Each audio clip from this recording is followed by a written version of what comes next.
Thank you. I'd like to thank the organizers of the meeting for inviting me to this beautiful setting. It's great to see a packed room. I love the community of speakers, but thank you all for coming.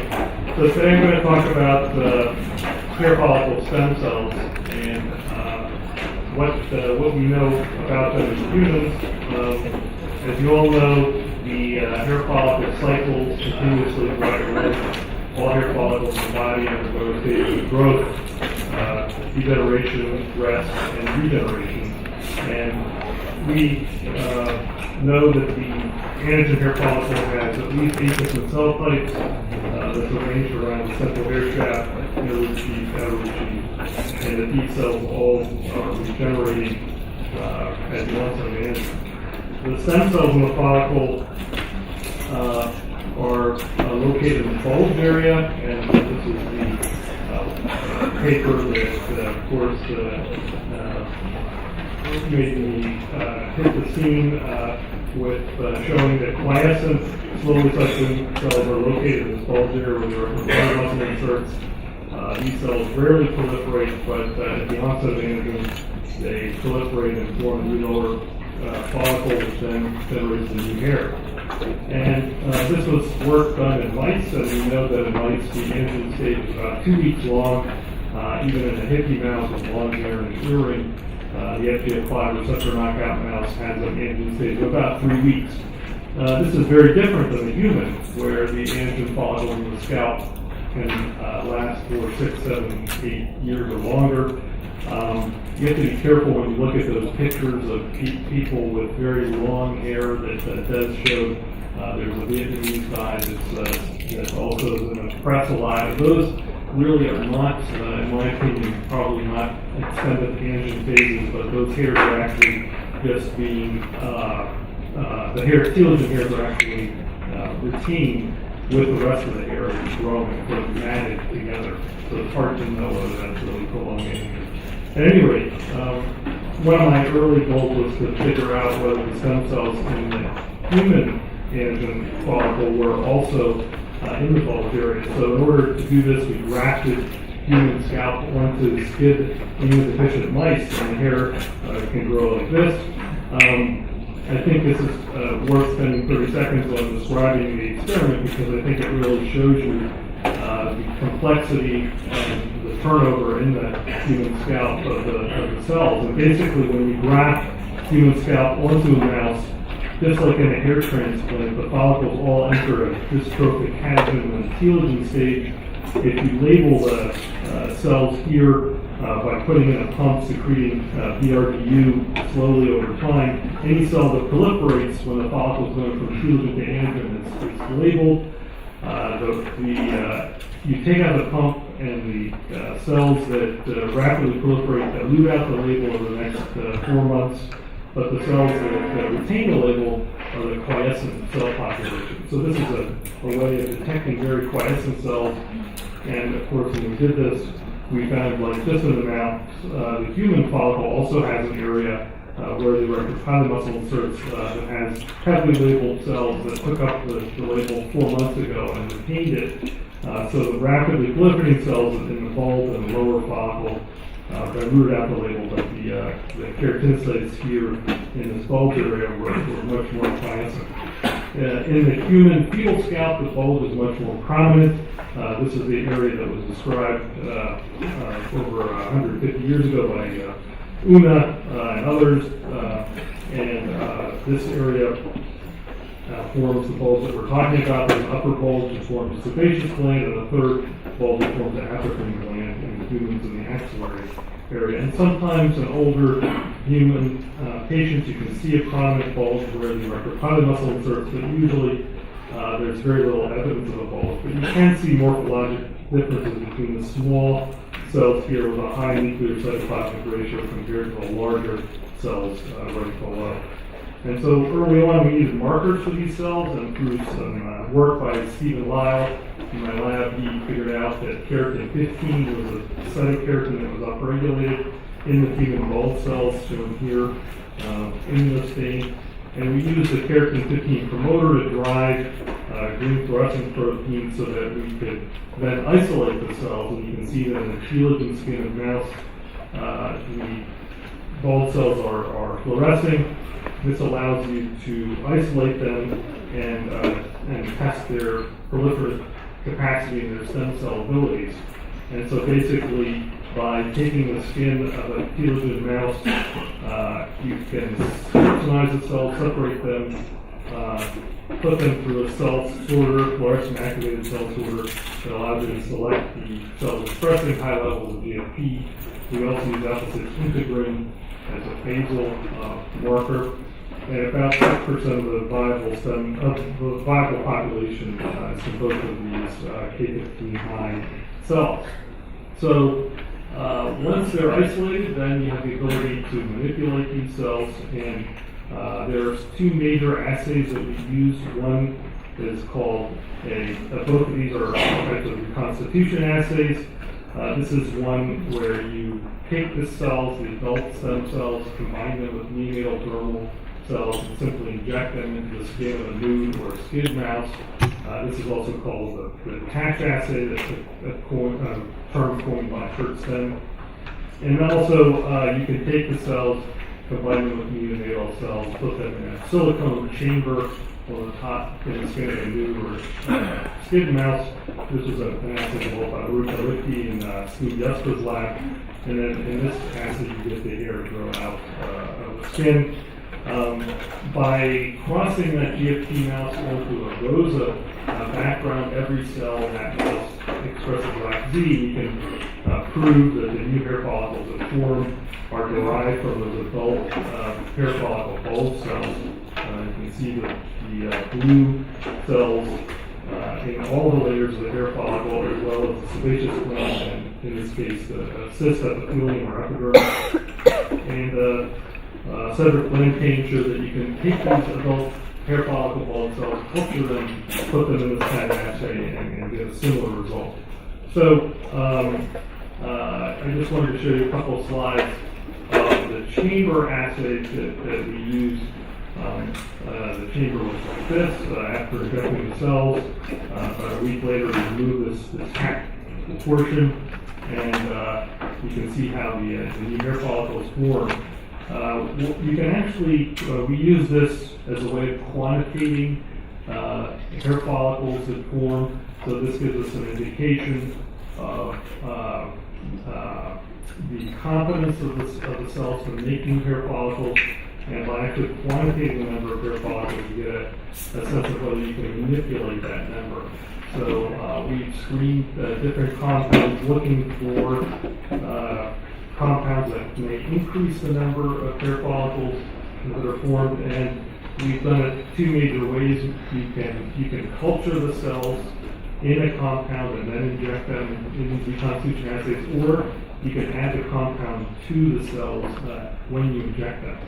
And interestingly, the latter technique seems to be the most powerful. I'll show you one example, and this is work done under a sponsored research agreement with more Pacifica. Basically, here, what this is showing is a controlled population of cells yielding a certain number of hair follicles, but by injecting valproic acid together with the cells, you get an increase of about 3 or 4-fold the number of hair follicles that form in this assay.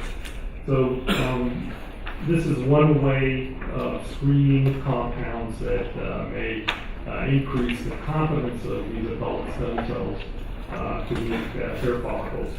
So ultimately, of course, one of the goals is to regenerate hair follicles, perhaps using a tissue engineering approach.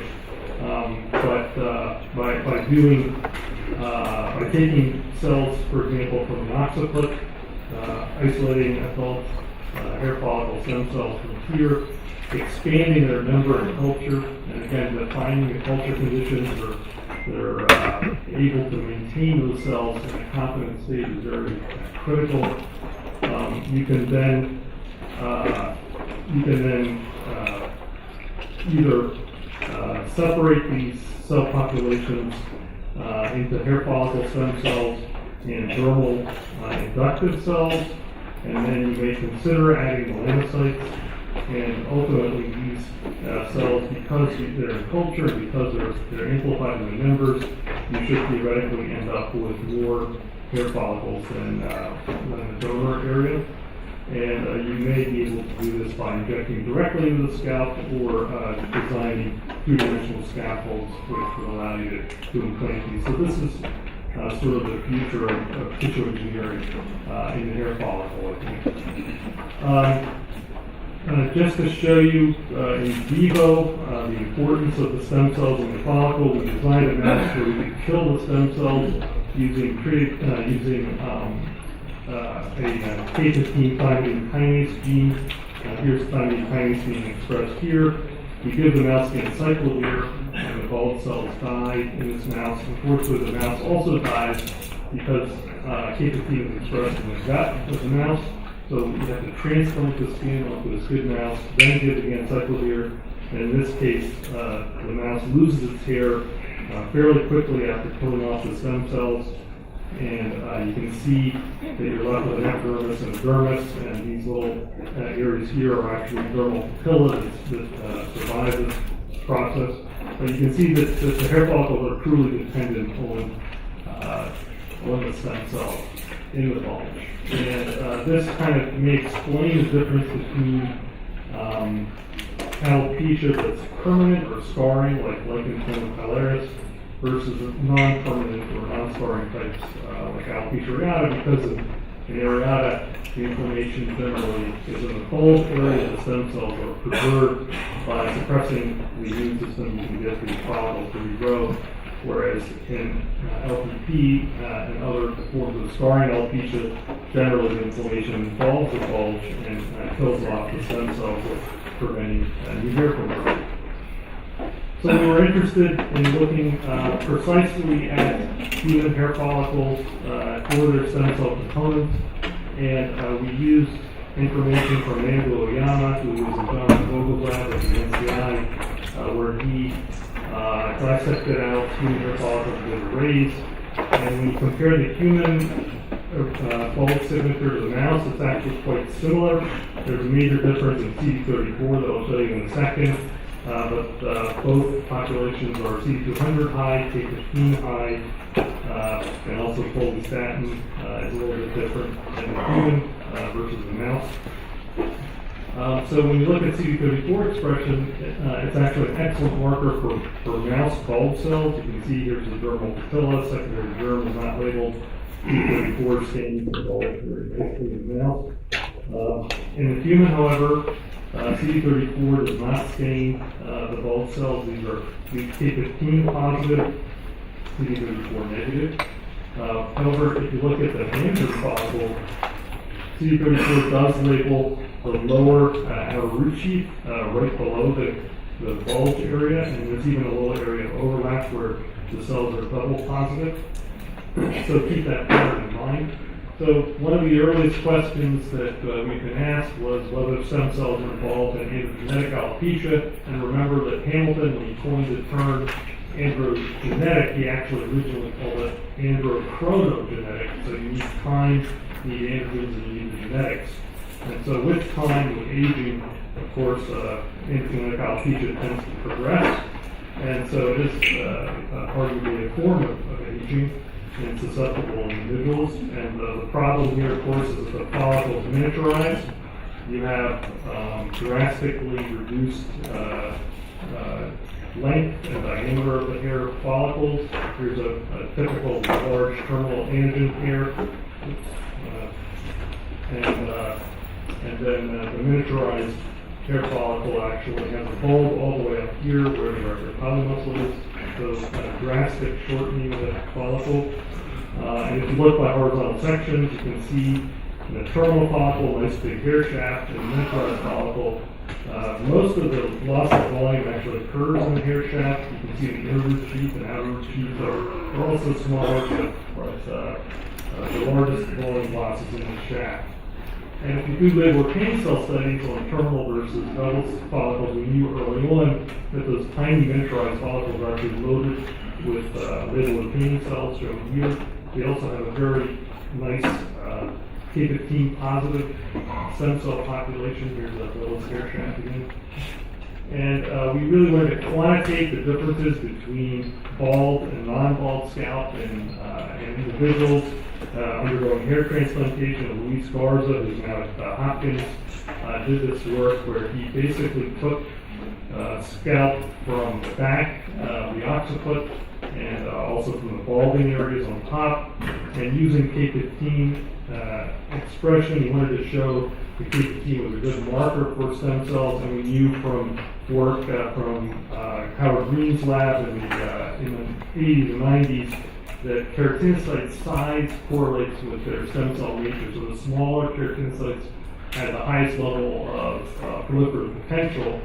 And so when you look at cell size versus K15, the cells that are making the highest levels of K15 are also the smallest cells, which is consistent with them being stem cells. Also, we know that I showed you that stem cells are quiescent in the scalp, so we asked whether K15 correlates with proliferation, and in fact it inversely correlates. So the cells that are in G0, the resting phase of the cell cycle, the ones that are making the highest levels of K15 have the highest percentage of G0. So taking this information into account, we were able to look at bald and non-bald scalp, and we found that actually, if you look at that top 5% of K15 cells, they're still present in the balding scalp. Generally, this held true over many patients, and so this was really striking. So this means that there is still hope that your stem cells are present. But then using a slightly different marker, the C200, we were able to identify cell population that was markedly decreased in the balding scalp. And this population was C200 high and alpha 6 integrin high. And so what are these cells that are depleted in the balding scalp? Well, if you look at their K15 expression and follistatin expression, about 85% of them have a high level of K15, where 15% are lower. And if you look with a marker for the secondary germ, which is something called BRE4, that stains the secondary germ beautifully. That 15% is probably in the secondary germ. So about 85% are scattered in the bald, about 15% in the secondary germ. So those are the cells that are depleted. What are their stem cell characteristics? If you look at their size, they're a little bit bigger than the true stem cell population. And if you look at their G0 levels, they're much more proliferative than the true stem cells. So they're sort of intermediate in size and cell cycle proliferation. So this suggests then that stem cell populations are intact, but there's a defect in the conversion of stem cells to progenitor cells, which tend to be more rapidly proliferating, larger, and are really responsible for generating the hair. And in line with this, we looked at C34 as well, and you can see that these cells were also markedly depleted in the balding scalp, 10-fold decrease in CD34 positive keratinocytes. And if you look at their stem cell characteristics, they have very low levels of K15, and they're also quite large. So these cells, again, are more in line with progenitor cells. So essentially, we've shown in balding scalp and intergenetic alopecia in men that the stem cells are relatively intact, the progenitor cells are markedly decreased. This suggests a defect in stem cell activation or the presence, either through a lack of an activator or the presence of an inhibitor. So I just want to thank, I've had the pleasure of working with so many great postdocs and trainees. And this work was primarily done by Luis and now King. And our next speaker is coming up here. I do, we have, in the last 10 seconds, related to Des's talk, I just did want to show a nice theory that Emi Ishimura has about hair graying and aging, and that's some beautiful work she did on a mouse that loses its melanocyte stem cells, whereas the bulb melanocytes are still present. So this mouse basically shows us that you can have bulb melanocytes that are pigmenting the hair, but you lose your stem cells. And in the human, she actually looked at humans of different ages and showed that the melanocytes in the bulb, the melanocyte stem cells in the bulb are decreasing with age, suggesting that hair graying is really a defect of melanocyte stem cell. And so I think it's worth discussing some of this later. And I just want to thank my funding source, the NIH, and I'll stop here. Questions.